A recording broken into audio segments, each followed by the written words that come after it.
Action.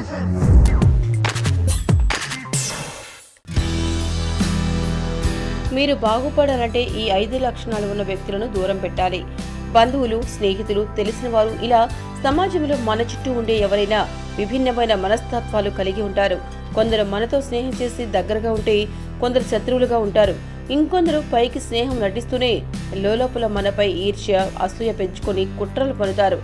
అలాంటి వారి గురించి తెలిస్తే మనం వారిని దూరం పెడతాం, అసలు దగ్గరికి రానివ్వం. మరి అలాంటి వారే కాదు, అలా మనం దూరం పెట్టాల్సిన వారు ఇంకొందరు ఉంటారట. అవును, మీరు విన్నది కరెక్టే. దీని గురించి దేవి భాగవతంలో వివరించారు కూడా. ఈ క్రమంలో మనం దూరం పెట్టాల్సిన ఆ వ్యక్తులు ఎవరో వారి గురించి ఇప్పుడు తెలుసుకుందాం. మీకు కష్టాలు, సమస్యలు వస్తుంటే మీ చుట్టూ ఉన్నవారు కొందరు లోపల సంతోషపడతారు కదా, అలాంటి వారు ఎక్కువగా మనకు తారసపడుతుంటారు.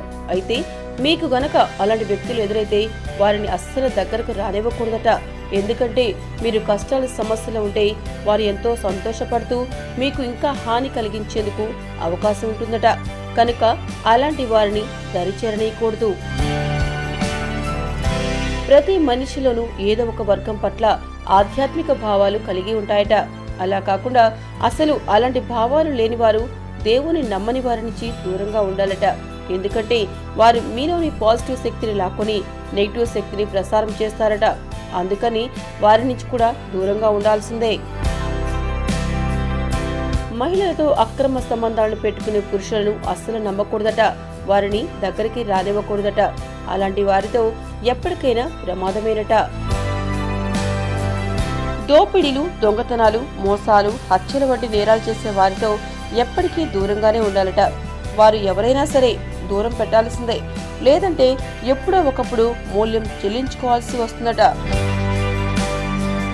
మీరంటే ఎప్పటికీ ఈర్ష్య, అసూయ, ద్వేషాలను కనబరిచే వారితో మీరు దూరంగా ఉండాలి. ఎందుకంటే అలాంటి వారు సమస్యలను తెచ్చిపెడతారట.